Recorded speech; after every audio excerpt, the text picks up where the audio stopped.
सभी को नमस्कार। मैं राजकुमार विश्वकर्मा। नगर पालिका परिषद पसान क्षेत्र की सबसे बड़ी योजना नल जल योजना, जो कि कई वर्षों से कहीं ना कहीं पर जो है तो किसी कारणवश जो है तो रुकी हुई। आज यहाँ पर सब कुछ होने के बावजूद भी कुछ कारणों जो है तो काम नहीं हो पा रहा है। और मैं आपको बता दूं कि करोड़ों की लागत से इस योजना को जो है तो परिपूर्ण होना था, लेकिन जो आज का समय अंतराल है उसे देखते हुए जो है तो यह देखा जा रहा है कि कई वर्ष बीतने के बावजूद भी ये योजना तरीके से जो है तो संचालित नहीं हो पाई। तो आज हमारे साथ सीके मिश्रा जी हैं, जो कि काफ़ी समय से इस लड़ाई को लड़ रहे हैं और नल जल योजना को लेकर के काफ़ी इन्होंने जो है तो गंभीरता दिखाई। बशर्ते कुछ कंडीशंस ऐसी थी कि कभी जो है तो फॉरेस्ट विभाग का मामला सामने आया, तो कभी कुछ और भी जो है तो अन्य ऐसे मसले जो है तो सामने आते रहे हैं। तो मैं आपको छोटा सा एक परिचय दे दूं। सबसे पहले सीके मिश्रा जी जो है तो हमारे पसान क्षेत्र से भारतीय जनता पार्टी से किसान मोर्चा के मंडल अध्यक्ष भी हैं।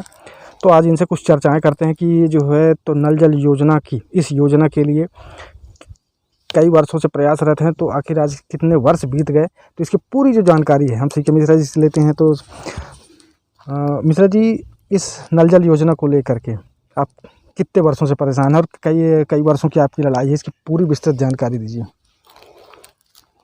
विश्वकर्मा जी, मैं आपका हार्दिक अभिनंदन करता हूं कि बड़े अरसे के बाद आपका चैनल जागरूक हुआ और इस जो विकट समस्या है नल जल योजना के संदर्भ में आप मेरे से इंटरव्यू लेना चाहते हैं।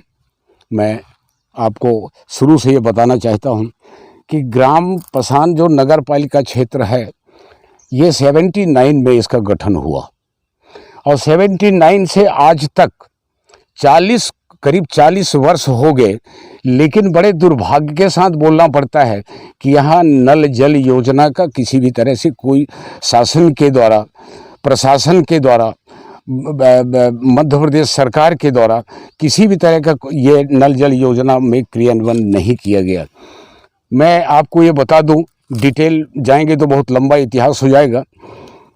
फिर भी कई वर्षों में जो है तो किस वर्ष से आपकी जो है तो लड़ाई चालू हुई, इसका भी जानकारी। मैं वही बता रहा हूँ।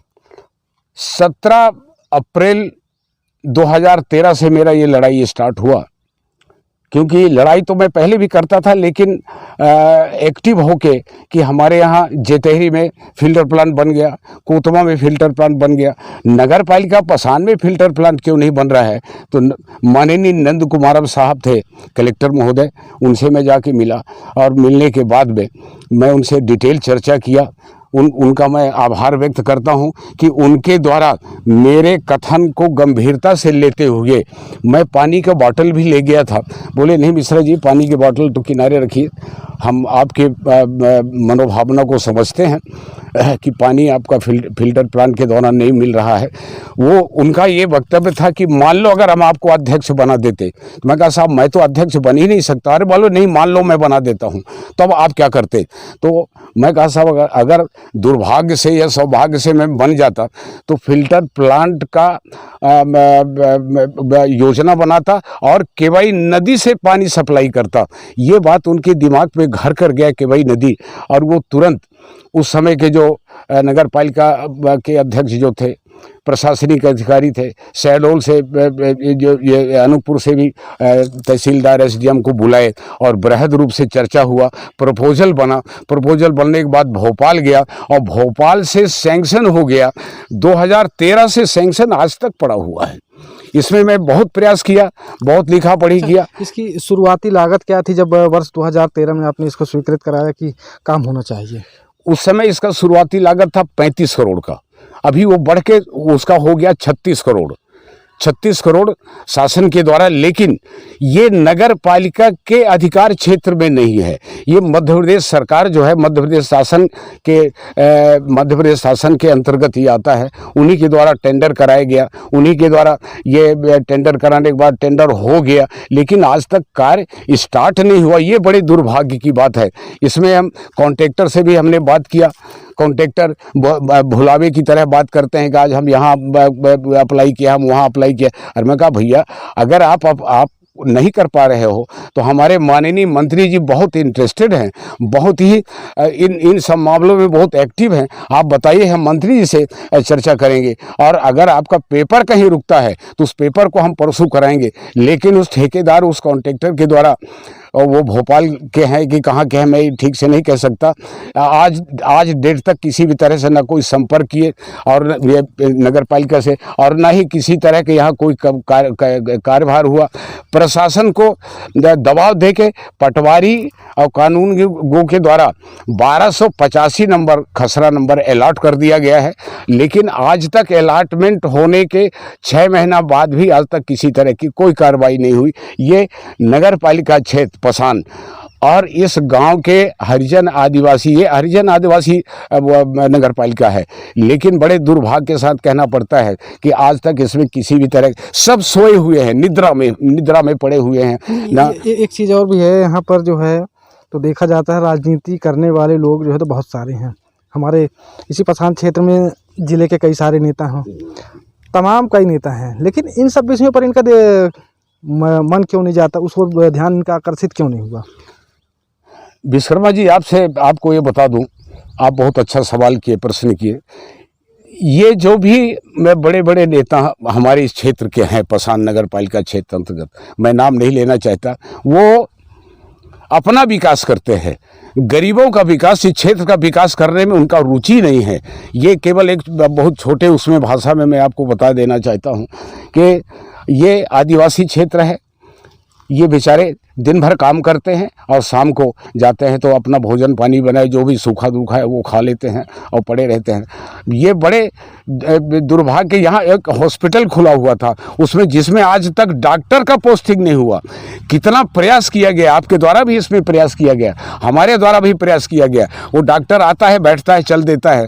किसी भी तरह से शासन के द्वारा हॉस्पिटल में कोई भी सुविधा उपलब्ध नहीं है। ये आदिवासी क्षेत्र है, गरीब तबके के लोग हैं। ये गरीब बेचारे कहाँ जाएंगे, इनके पास पैसा नहीं है, दिन भर मजदूरी करते हैं और शाम को रूखा सूखा खा के अपना जीवन यापन करते हैं। तो इस तरह का ये समस्या यहाँ है। यहाँ के नेता विकास के संदर्भ में चिंतन ही नहीं करते, सोचते ही नहीं। मेरा और आपसे विशेष निवेदन है, प्रशासन से विशेष निवेदन है, जिला प्रशासन से विशेष निवेदन है कि इसमें ये जो खसरा नंबर 1285 अलॉटमेंट हुआ है, जो जिस ठेकेदार को भी मिला है, उस ठेकेदार को प्रशासन के द्वारा, जिला प्रशासन के द्वारा उसको एक्टिव किया जाए और इसमें कार्य प्रारंभ किया जाए, जिससे जल्द से जल्द इस योजना को क्रियान्वयन किया जा सके। और जल नल योजना, जो माननीय शिवराज सिंह चौहान जी हैं, जो मुख्यमंत्री हैं मध्य प्रदेश के, वो गरीबों के मसीहा हैं, लेकिन वो रहते भोपाल में हैं, आदेश पारित कर देते हैं, लेकिन प्रशासनिक तौर तरीके अच्छे नहीं हैं, जो एक दुर्भाग्यपूर्ण बात है। मैं प्रशासन से और माननीय मुख्यमंत्री जी से इस चैनल के माध्यम से निवेदन करता हूं कि इसमें तुरंत कार्रवाई करते हुए ये इस योजना को क्रियान्वयन करने में विलम्ब न करें, तत्काल इसमें कार्रवाई की जाए। एक छोटा सा सवाल मेरा और है कि जो ये फ़िल्टर प्लांट की शुरुआत है, कहाँ पर से हुई, केवाई नदी से लेकर के, और फिर क्या कैसा सिस्टम रहेगा, थोड़ा सा ये भी जानकारी दे दीजिए। केवाई नदी से फिल्टर प्लांट के द्वारा, पंप के द्वारा सप्लाई, ये जहां हम खड़े हैं, ये ग्राउंड टैंक बनेगा, और ग्राउंड टैंक बनने के बाद एक जमुना में ओवर टैंक बनेगा, एक पसान में ओवर टैंक बनेगा और एक भालूमाड़े में ओवर टैंक बनेगा। ये इसमें एस्टिमेट में है। और इसमें जब अभी तक ग्राउंड टैंक का ही काम स्टार्ट नहीं हुआ तो ओवरहेड टैंक कब बनेगा, कब तक इसका वो होगा, अभी ये बड़ा चिंतनीय बात है। तो ये थी नल जल योजना की कहानी पसान क्षेत्र की। और नगर पालिका परिषद पसान में आज जैसा कि सुना आपने, 9 वर्ष बीत चुके हैं और 10वां वर्ष जो है तो आने को है। यहाँ पर काम भी मिल गया, ठेकेदार ने काम भी ले लिया, सब कुछ हो गया, योजना भी स्वीकृत हो गई, लेकिन काम ना चालू होना क्षेत्र निवासियों के लिए, क्षेत्र में रहने वाली उस जनता के लिए कहीं ना कहीं पर बहुत बड़ा सरदर्द बन करके रह गया है। तो चलिए, ऐसे ही कुछ मुद्दों के साथ जो है तो हमारी मुलाकात फिर होगी एक नई कड़ी के साथ, नई चर्चा के साथ। मैं राजकुमार विश्वकर्मा, धन्यवाद।